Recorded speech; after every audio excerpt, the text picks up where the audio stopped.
Yeah, Jubilee TV official, check the mic, 1, 2. Sa digital landscape, ang boses nyo ang dala ko. Headphones on, mga matay nakatutok, puso'y handa na. Jobelito TV official, reactor ng kalingap. Tayo'y maghatid ng liwanag sa bawat sulok ng Pinas. Isang tinig para sa bayan, advokasy ang wagas. Jobelito TV official, reactor ng kalingap. Ang inyong reactor ng kalingap. Yeah, reactor ng kalingap. Okay, so ayun. Inyo sa mga kabagis, Jubilito TV official po at eto na naman po muli ang isang edisyon po, syempre, ng ating reaction video, mga kalingap at kabagis, no? And for today's reaction video, ayan, kita nyo naman na po sa thumbnail, mga kalingap at kabagis. Pag-usapan natin at reactionan natin, ito pong nangyari, not the first time, not the second time, sabi nga po ni Bopil, no? At napangatluhan na nga po itong main channel ni Dr. Lab. So alam ko po karamihan sa inyo ay napanood na po yung reaction video ni Bopil, ni Sangkay at ni Kuya Julay Paunil regarding nga po dito sa naging masaklap na sinapit ng main channel, no, ni Dr. Lab. So ano po ba ang nangyari? Na demonetize, mga kalingap at kabagis, no? Ng pang-ilang beses na, pangatlong beses na yata, mga kalingap at kabagis. Nung una, nakukuha pa sa apila, nakukuha pa sa konting hilot, bumabalik ang ads. Pero ngayon po, sa huling pag-check ko, mga kalingap at kabagis, kahit super thanks, no, sa mga video upload niya ay na-disable na po, mga kalingap at kabagis. Kung sino man yung masasabi nating talagang pinaka gumawa nito, ano yung mga naging sanhi nito, mga kalingap at kabagis, kung bakit siya na-demonetize, ay syempre po, yung technical na explanation dyan ay tanging si Lolo lamang or ito pong platform na ito ang nakakaalam. Pero syempre, hindi mawawala ang espekulasyon. Hindi po ba? Ang espekulasyon na di umano, mga kalingap at kabagis, ay bumalik lang daw po yung karma kay Dr. Lab. No?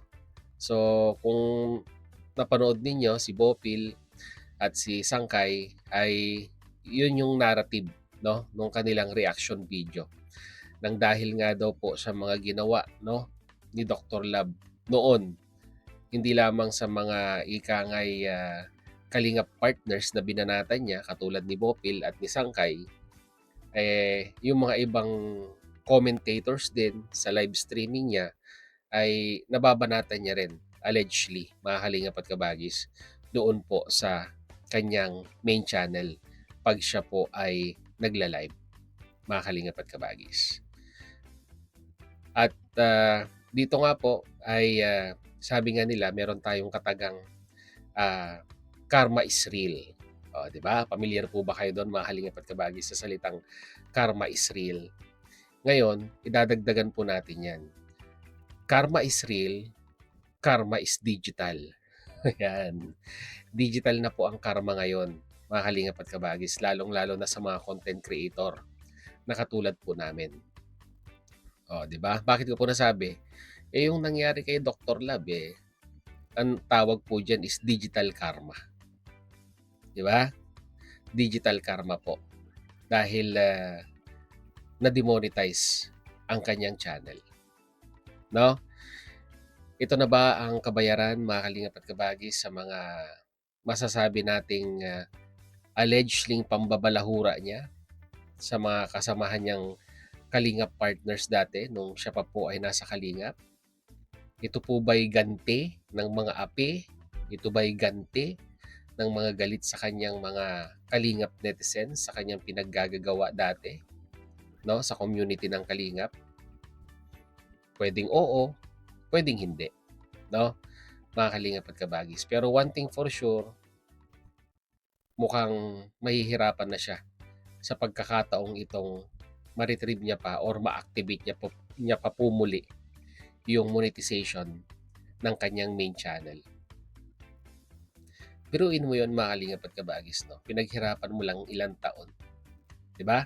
Sabi niya nga po, 'di ba, dugo, pawis, hirap yung naging puhunan niya para maabot niya yung 367,000 mahigit na subscribers dun sa channel niya.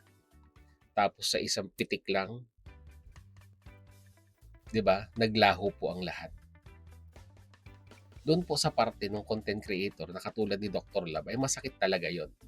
Hindi niya man maamin, pero 'wag na po tayong maging impokrito, 'di ba? 'Wag na po nating ika nga'y sabihing okey ang lahat. Masakit 'yon sa parte niya, 'di ba? Kahit ano pa ang sabihin niyang palabok or ika nga'y, sideways, 'no, na sabihin niyang okey ang lahat, hindi po okey ang lahat, 'no, mga kalingap at kabagis. Kaya nga po tama yung sinabi ni Kuya July Paunil. Kung tayo ay medyo umaangat dito sa platform na ito, nakikilala, maganda ang takbo ng channel, maganda ang views, ay matuto tayong magpakumbaba.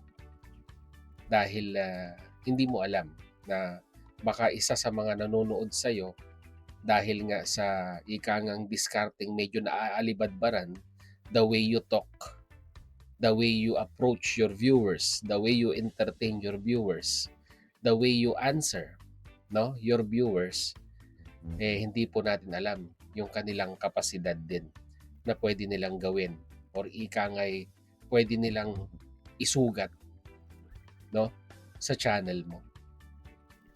Kasi may bali-balita, mga kalingap at kabagis, na yun nga, nire-report, no, ng mga galit na viewers ang kanyang channel. At syempre, yung pagre-report na yan, kahit sabihin mong paisa-isa, pero pag naiipon, talagang ika nga'y magiging red flag po yan kay Lolo or dito po sa platform na ito. And when they're going to start investigating, marami, no, sa mga live mo, ang sabihin na lang natin kakalkalin, no?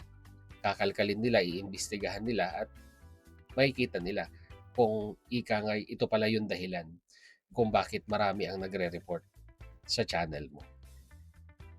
Ako, mga kalingap at kabagis, no, hindi ako magsasabi ng kagaya ng mga ibang reactors na natutuwa, no, na ika nga ay nagagalak dahil sa pagbagsak, no, ng kanyang main channel. Pero para sa akin, no, gamitin na lang ni Dr. Love ito bilang isang magandang example sa buhay, no? Baka ito na yung paraan ng ating Panginoon na tapikin ka at ipamulat sa iyo na ika nga'y Dr. Love, sumosobra na. Kailangan maglaylo na. Kailangan mag-reflect ka na, no, sa sarili mo. Baka ito yung paraan ng ating Panginoon kung paano ka ipamulat sa katotohanan. At malay natin, pagdating ng araw, itong nangyaring pang ilang beses mong pagkadapa dito sa social media ay malay natin, di ba? Ay meron palang naghihintay pa rin para sa'yo bilang isang content creator. Pinaka the best na pwede mong gawin, total na simulan mo na, no? Total na simulan mo nang mag-reflect, no? At sabihin na nating balikan or ika nga'y i-recognize yung magandang nagagawa sa'yo ng Kalingap, kay Kuya Bal, kay Kalingap Rab. I think this is the right time, Dr. Love, na i-approach mo na rin yung mga taong ika nga'y nasaktan mo, no, nung mga nakaraang panahon pa. At malay natin, di ba, yung pamamaraang yon na pag-approach mo at paghingi mo ng dispensa sa kanila ay maging susi para muli kang ika nga'y kilalanin at patawarin din siguro ng mga taong nagalit sa'yo noon. O lalong-lalo na yan si Bopil. Matindi, 'di ba? Ang galit sa ni Bopil. Pero wala naman tayong narinig na ika nga'y ika nga reconciliation sa side ni Dr. Love. Ganun din kay Sangkay, no? May mga nabitawan din di umano na hindi magagandang salita si Dr. Love kay Sangkay. Kay Kindred, di ba? Kay Kuya Mel, di ba? Wala naman sigurong hindi naman siguro kabawasan sa pagkatao natin na tumanggap tayo ng pagkakamali, no? Sa isang punto ng ating buhay. Dahil yung pagtanggap na yan, that is the most important thing, acceptance. And when you're starting to accept everything na nagawa mong pagkakamali, people will start forgiving you. And when the forgiveness start, no? And when the forgiving start pala, ay mas ikangang positive na energy ang matatanggap mo at hindi negative. Dahil aminin man po natin o hindi, mga kalingap at kabagis, no? Mas maraming negatibong enerhiya ngayon ang nakapaligid sa iyo, Dr. Love. Kaya sabihin na natin yung swerte or yung abundance of prosperity ay hindi mo makuha-kuha. No? Try to reconcile sa mga taong nasaktan mo. Ask for forgiveness, no? Ask for acceptance. And when they start forgiving you, I guarantee to you, Dr. Love, positive energy, no, will fulfill your life. Tama po ba ako? Mali, mga kalingap at kabagis, no? For me, I think hindi ito yung huli, no? Or ika nga, hindi pa huli ang lahat para kay Dr. Love na baguhin niya yung estilo niya sa pagiging isang content creator or kung paano niya i-approach yung kanyang mga viewers. Matuto lang tayo magpakumbaba, no? Malaking tulong yun para sa atin. Hindi ka man makabalik ng kalingap na ika nga ay yung isa sa mga pinapangarap mo ngayon na makabalik ng kalingap, patunayan mo sa mga viewers na deserve pa rin nila, no? Or deserve mo pa rin yung suporta nila. 'Di ba? Dahil kung wala silang nakikitang pagbabago, I guarantee to you, no? Mga kalingap at kabagis. Ramdam niyo po ba 'yon? I-kuan na lang natin, i-apply na lang natin sa ating sarili. Na ika nga ay pag tayo ay nasa isang environment na halos lahat ng mga kasamahan mo ay nasa ika nga ay negative state. Ramdam mo yun, yung negativity.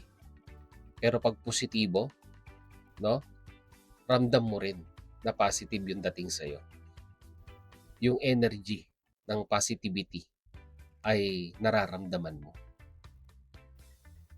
Okay? So yun lang. 'Di ba? Ganun lang kasimple ang buhay. No? Matuto tayong humingi ng kapatawaran, matuto tayong tanggapin ang ating kamalian, at ika nga'y matuto tayong magpakumbaba. Sabi nga po nila, paa sa lupa, 'di ba? Mata laging nakatingin sa taas at nagpapasalamat sa mga biyayang natatanggap natin sa ating Panginoong Diyos. Okay? So yun lang, mga kalingap at kabagis, ang ating reaction video for today. Always think positive, no, sa ating buhay. No? Dahil pag niyakap ka na, in-embrace ka na ng negativity, 'di ba? Puro negative energy na rin ang matatanggap mo. Try to be positive kahit anumang pagsubok na dumating sa buhay, no? Dahil yan lang ang masasabi nating makakapag-survive sa'yo sa araw-araw. Okay? Alright. So yun, mga kalingap at kabagis, yun lang ating reaction video for today. And kagaya ng dati, your comment matters. Ano sa tingin ninyo? Ano ang may a-advise ninyo? Yan na lang. Kay Dr. Love sa pinagdadaanan niya ngayon, mga kalingap at kabagis. Lagay niyo po sa ating comment section. Baka mabasa niya, di ba? So yun, muli, maraming salamat dahil sa dulo po ng ating reaction video ngayong araw na ito ay nasamahan niyo po muli si Jubilito TV Official. At muli po, Papalala po ang inyong host. Sa mga hindi pa nakasubscribe sa ating YouTube channel, subscribe nyo na po, Jubilito TV Official. At kung nagustuhan nyo po ang ating reaction video for today, mga kalingap at kabagis, ay like and share na lang po. So hanggang dito na lang. Once again, this is Jubilito TV Official. Proud member po ng Team Koos at ng Team Bios ng Kalingap. As I always say, mga kalingap and kabagis, peace, God first. God bless po. Bye!